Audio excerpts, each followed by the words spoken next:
Welcome to Empowered in Tech, Women in Tech Netherlands podcast, a show where we amplify the voices of women shaping the future of technology. I'm your host, Ilaria Severi, and today we have a special episode in the spirit of February, the month of love. In fact, our guest of today is Naiara Pupo, a senior product manager with over a decade of experience developing SaaS products for omnichannel marketing, CX communications, and workflow automation. Originally from Venezuela, she has built her career across multiple countries, finally settling in Amsterdam, where she met her husband while working at a tech company. Now she's navigating an exciting new phase, balancing a thriving career in product management with family life as she prepares to welcome twins. Naiara is also an active member of Women in Tech Netherlands, and she's leading the operations and events team, making sure the community has processes in their ways of working and communicating, and facilitating event owners with tools and best practices for the events we have throughout the year. Today, we'll explore how Naiara has managed her career journey, made space for personal life, and found a partner who not only supports but also challenges and inspires her in both life and career. But before we dive in, we'd like to thank our sponsor, DMN Westinghouse, for their steadfast commitment to diversity and inclusion in tech. As a company that strongly aligns with the United Nations Sustainable Development Goals, DMN Westinghouse fosters a workplace where women can truly thrive, especially in technology and engineering. They're not only passionate about empowering women, they're actively expanding their team. With a range of exciting open positions available, DMN Westinghouse is inviting talented professionals to join their innovative, inclusive workforce. That's why we encourage you to visit the website to explore these opportunities and follow them on LinkedIn for the latest updates. Thank you again, DMN Westinghouse, for supporting our mission and helping us amplify the voices of women in tech. And now, let's welcome, as we always do, with a warm welcome, our special guest of today, Naiara. Hello, how are you? Welcome to Women in Tech podcast. Yay. Thank you, Ilaria. Thank you so much. I'm super happy to be here. Thanks for the opportunity as well.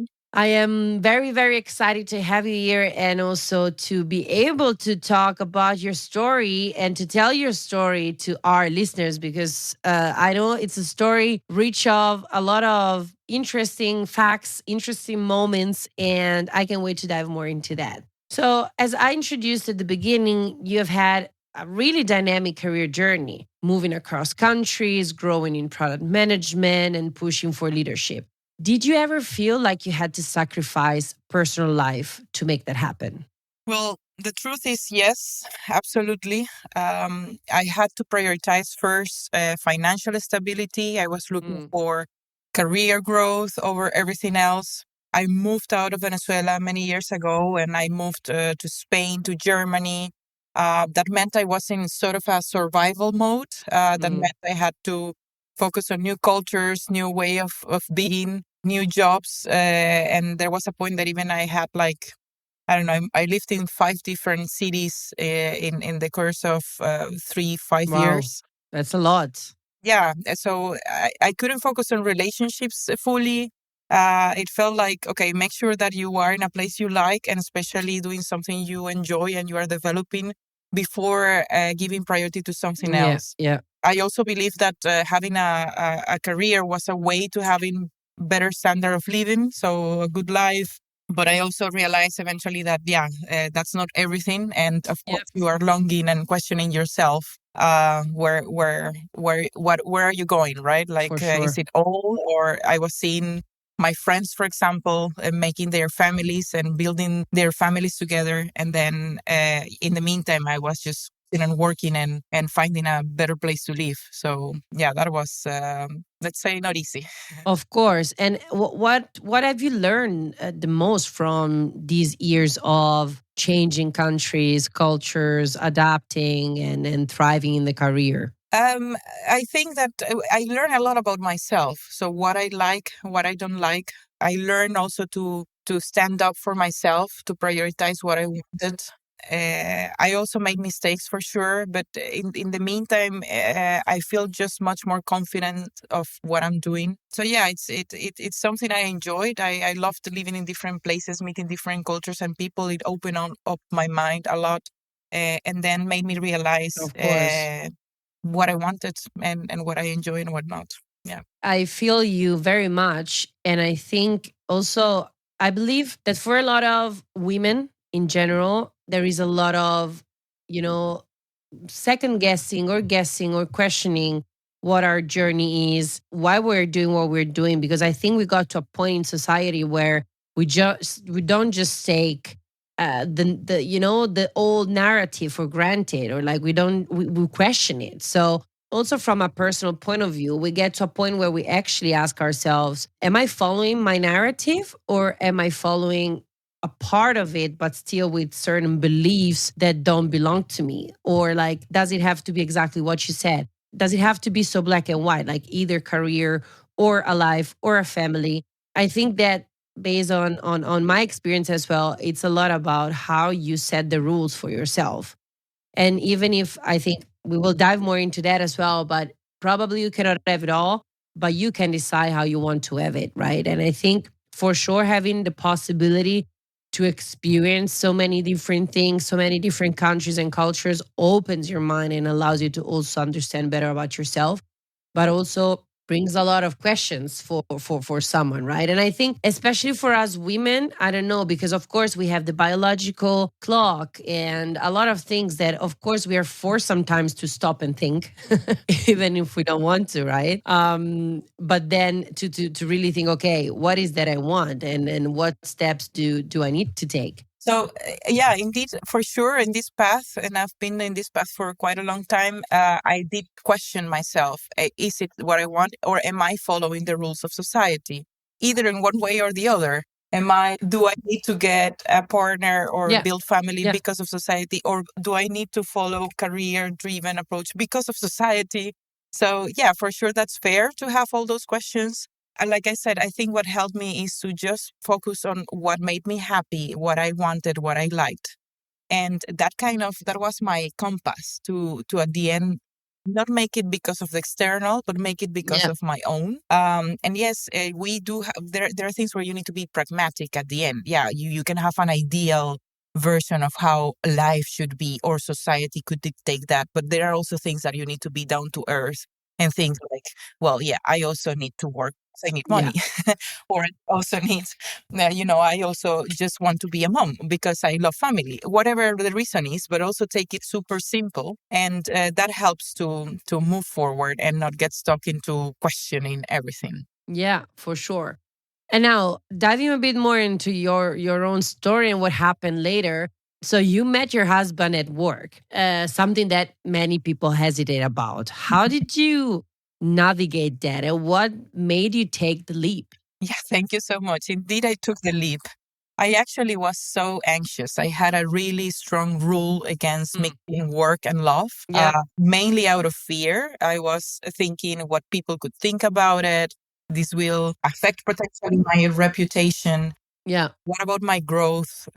So that was quite a lot of intrusive thoughts. Mm. But yes, I did take the leap, as you said. And sometimes I just allowed that life could surprise me. And I think that what made it work is that we are quite aligned on values. We're both people that appreciate a lot the career. So we are passionate about what we do, Mm. quite disciplined and things like this. So yeah, we see the career as something that complements each other. So we talk a lot and discuss on what the other is doing. We push each other's careers forward. He teaches me about discipline, about strategy, about organizational corporate principles. And at the same time, I bring him this awareness of emotions and how to relate with others. I also bring him a little bit of context on potential biases we have when interacting with others. So coming from Yeah. the most of the time the only woman in the room, and we share a lot of those things. So it's something we enjoy at the end, and that helped for sure. But yeah, it was a little bit of a struggle because, like I said, that wasn't on my radar. Like I will never Yeah. someone at work, and then I'm fully in love with someone I met in a work environment. Yeah, Yeah, I understand. Like it wasn't something that would be in your playbook, but sometimes life surprises you, right? And at some point, you cannot let that stop you. You just have to go on. And I think what you mentioned about values, I think that in any relationship, that's the most fundamental thing. Besides, of course, love and being in love, but love is forever changing, right? Also, how you are in love, the love that you have at the beginning of a relationship is not the one that you have in the middle or at the end. It's just an evolution of love. But I think that when values are there and values are shared, that's what makes really a couple strong and allows both people in the couple to grow together. totally. And it was a natural environment where we were being ourselves. At the end, I enjoy a lot working, and then I could see a different person than if you meet this person at a party, where a Yeah, social aspect where you kind of maybe pretending to be someone you're not, and then at work you are just who you are. So I learned a lot about that as well. So just making things simpler, like be on the environments where you are yourself as well is probably the best place. Yeah. absolutely. And well, what about now? Because you're about to welcome twins into your life. So not even one, but two people, two new little people in your life. So how are you preparing to balance work and family? Yeah, well, I don't know. That's a good answer. I think that's fair.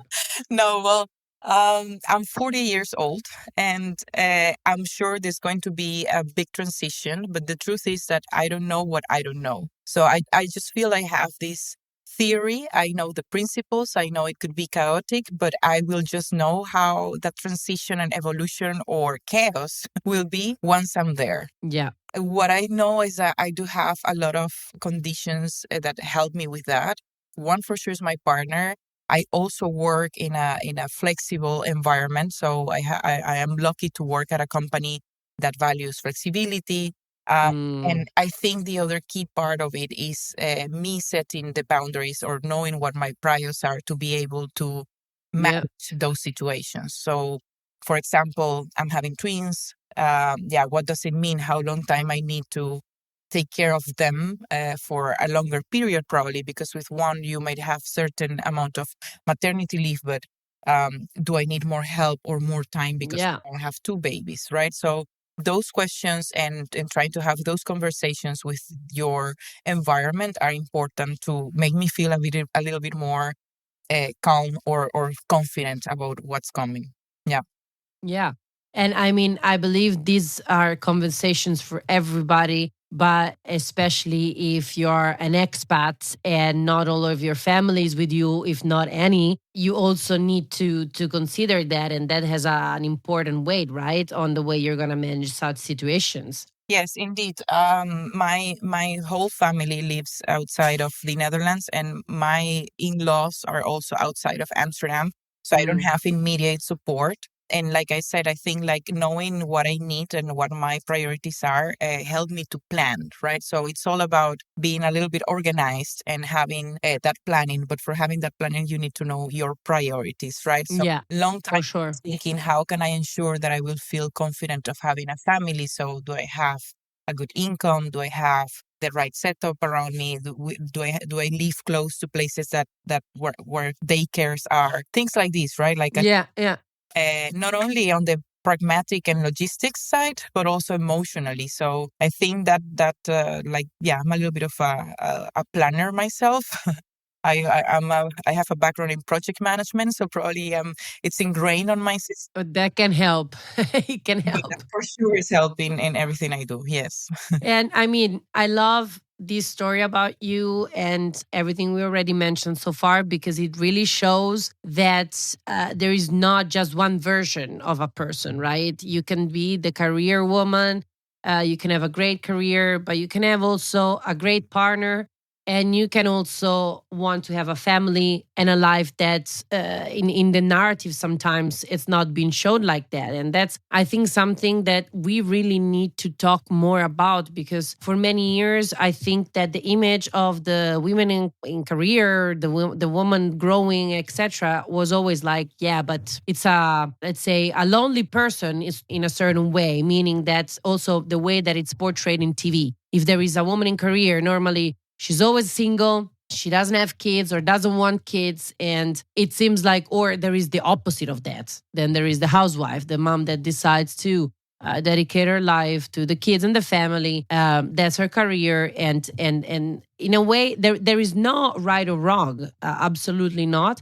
It's just that there are so many more nuances in what's possible. And again, I think it really, really depends on us to decide what the nuances are. But I think it's also by talking about this that we raise a point, and we allow other people to feel comfortable also talking about it, whatever it is, with their partners, with their families, etc. So in this sense, what advice would you give to women that may feel that they have to choose between a career growth and personal life? Yeah, so I think it ties back to what we were saying about knowing what you like, what you want. So Yeah. you were talking a lot about the images that we have in our minds of who a person should be, a corporate woman, a housewife, etc. Don't lose your identity. I'm a Venezuelan woman that still plays Latin music almost every day or every morning. I still laugh. I still have this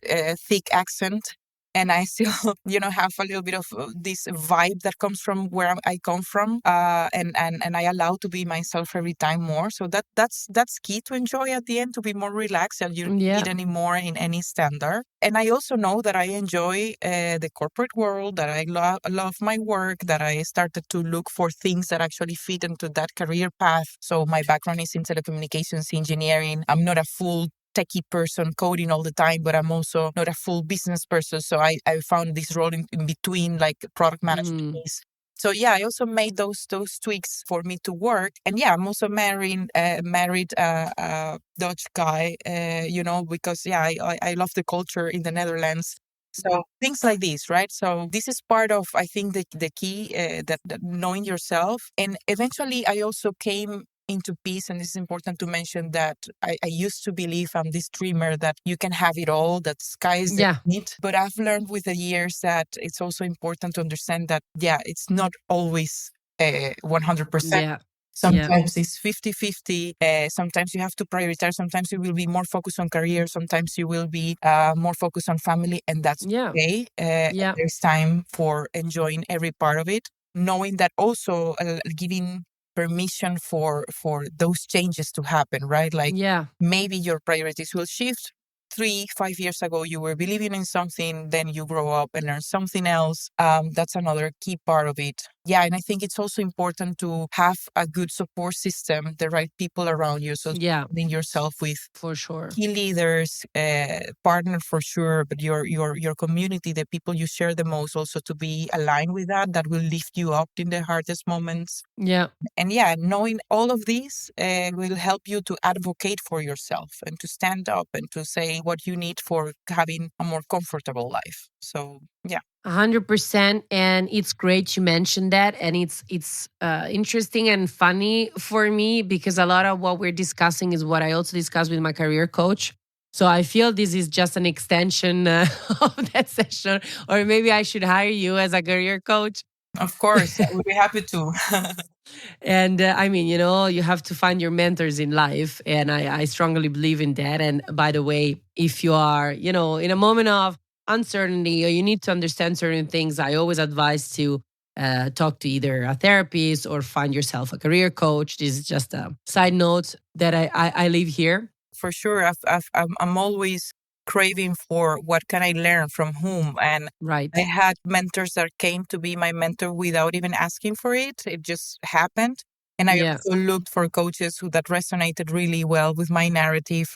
And they are teaching systems and principles resonated so well in me that in less than a year I was seeing results on my life. So for sure. And I think what I wanted to briefly touch upon again was the fact that it's exactly something also that I've been working in this case with my career coach is what you say about priorities. It's not about that you cannot foresee different versions of yourself, or in my case, for instance, I'm also a businesswoman. I don't know if you can I will always feel uncomfortable when I say it, but in a certain way it is who I am. I work in marketing. you are a businesswoman.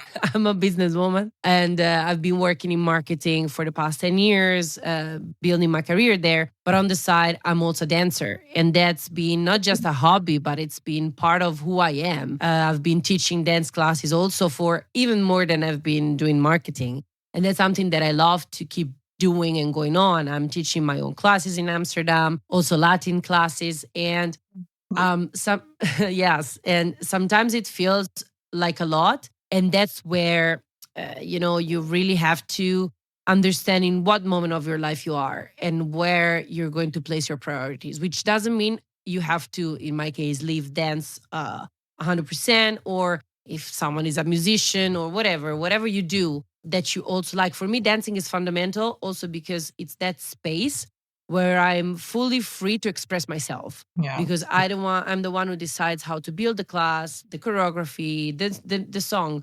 So actually, throughout all these years in my marketing career, being a dancer has helped me immensely because has given me that space to enhance and power my creativity, which eventually I was able to bring at work. So if I didn't have that, probably I wouldn't be as good as a marketeer as I am today. Yeah, I like it. But you have to. Sometimes I had to, especially when it feels too much, I had to then put the cards on the table and say, okay, what is that I want to focus now more? And don't be hard to yourself. So exactly. I love that you are realizing what you like, and you know from yourself that dancing is a key part of your soul. Keep ignited, keep that flame. Yeah, and it's also like it's not a rigid system, right? Setting priorities is not about saying number one because of XYZ. It actually the compass of those priorities come from exactly those things that ignite a passion or some emotion in yourself. What do you like? It's as simple as what this woman says, sparkling some joy. Marie Kondo. So yeah, exactly. Yeah, so it fits as well here, right? So it's about just realizing that you have just things that are for yourself, for your soul, for being who you are, and then you can that being everywhere, not only at dancing but also at work, right? 100%. So, yeah, I love that you're identifying those things that keep you on that frequency of expanding yourself as much as possible, because then you know who you are, and then you can be expanded in marketing or whatever other aspect. Yeah, for sure, because then you can also apply the skills or the characteristics that you have in that specific thing in the other work. Because that's also what I've analyzed throughout in different ways. The fact that I'm really learning a lot from my dancing career, because sometimes I try to bring more of that into the business side, the extroverted part, the engaging part, because you always have to engage to make people have a good time and then help people. What you want is also that at the end of the class, people leave lighter than they came in, right? Like with a happiness feeling, or you name it. And I also try to translate that in business. How can I empower someone else, but also make them feel that even if you put some hard work, because also an hour of dancing it can be intense, but at the end the feeling is, wow, I made something out of it. So definitely it's applicable to many, many different areas of life. And talking about women in leadership, because that's also what we've been discussing now.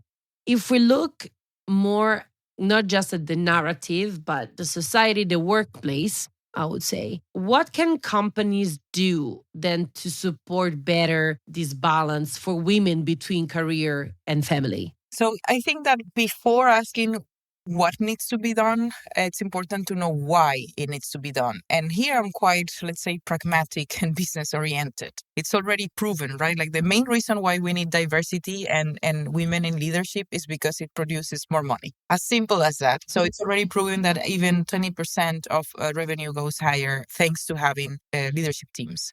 So that's why I think it's important to remember that. If you're a man listening to this, you can think, oh, actually, that's important, of course. But it's also about society. It's also about their own flexibility, etc. So yeah, I think that in terms of what needs to be done is that it's important to start with the flexibility for both, let's say, parents. So we are not talking about just in paper, but actually the cultures that support being a parent, a mom, a dad, or whatever role you're taking. And yeah, the fact of having these women in leadership will bring this perspective and will influence the policies to be more inclusive. So decisions need to be taken also from the top. And that's why the change can only happen when it's at the top. When women are only on the lower levels, it will be harder to encourage this flexibility or these policies to have this type of situations. As simple because we will bring different points of view. We have the tendency to be more inclusive, caring about others, simple things like, hey, have you asked this department about this decision? Have you taken into consideration this other angle? So we involve more into the decision making, and that makes the decision and the result richer at the end. So that is why I think it's important to keep promoting on mentorship and especially negotiation trainings. So we need to learn more on how to stand up for ourselves. And yeah, it's something that is not natural on us, and for men, it's just supernatural to just discuss what they want, what they don't want, and what they need, and have a conversation about it. We typically wait more for it. So how to be confident about having those conversations. And yeah, at the end, everything that we can put in place for supporting family will benefit everyone. So it's not just a woman's problem. Men are also stressed about not having that. So the fact that their partners can come earlier to work because they can stay with their family also will get some benefits out of spending more time with their children. So it's important to expand on these policies and making the work culture a bit more flexible for this type of family situations. For sure, 100%. And I mean, you also mentioned now that it's important to have more women talking about these topics, to raise the point, to discuss it. And I mean, that's also one of the reasons why we have the beautiful community of Women in Tech Netherlands, of which you are, as we said also before, an active member. You lead the operations and events. What motivated you to join this community, and also why should people join? Yeah, I think being completely transparent, one of my main motivations was Like, our ambassador. She's a very kind and sweet woman, and she has a very nice ambitions of what we can do as a community in the Netherlands.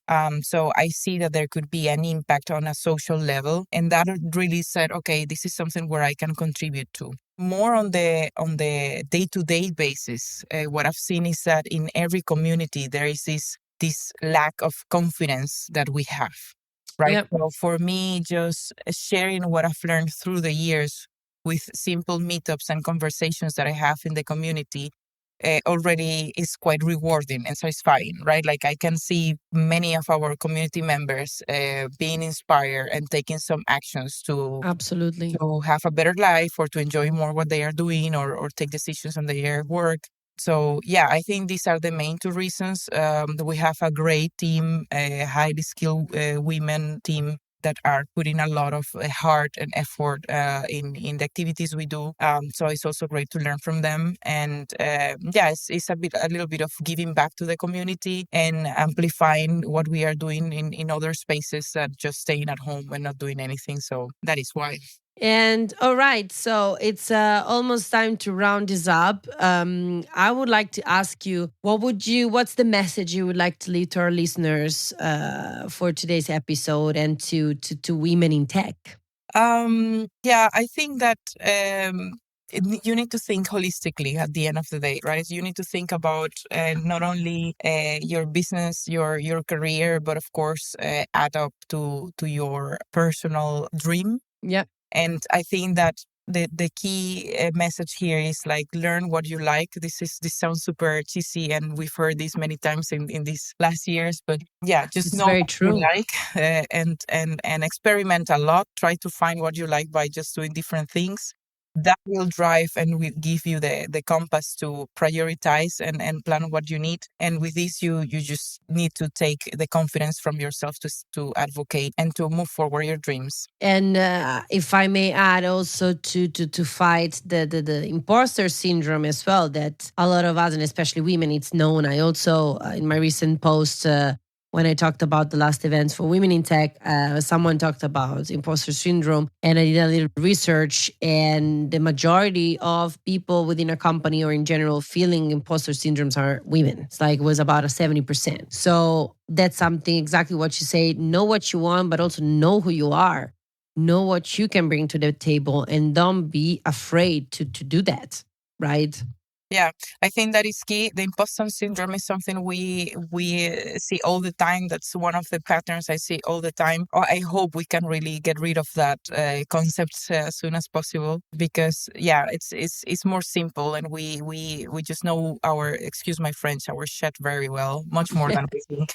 So yeah, I hope that can be removed soon. And yeah, I think indeed coming back to priorities and what you want, that will help you. In my case, I'm lucky to have found a place that gives me that flexibility. The founders and my leaders, my boss, all of them are super welcoming and empathetic in terms of family all day. All of them are parents. All of them are male, are men, but they are great listeners, and they completely understand all these family situations, and Yeah. we have to take and support me in all those ways. So I've landed in a good space in my life right now. Thanks to learning how to advocate for myself, knowing my priorities and planning for it. Yeah.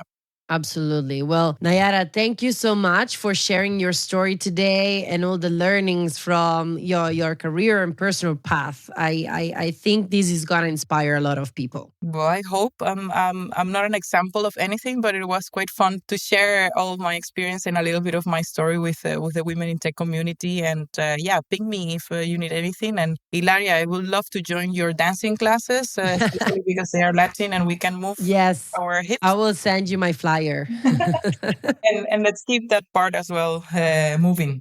Yeah. Absolutely. All right. And well, thank you also to our listeners for joining us on Empowered in Tech, Women in Tech Netherlands podcast. If you enjoyed this episode, be sure to subscribe and leave a review. Stay tuned for our next episode where we'll hear another inspiring story from a woman shaping the future of technology and more. Until then, keep empowering and inspiring. Thank you, everybody.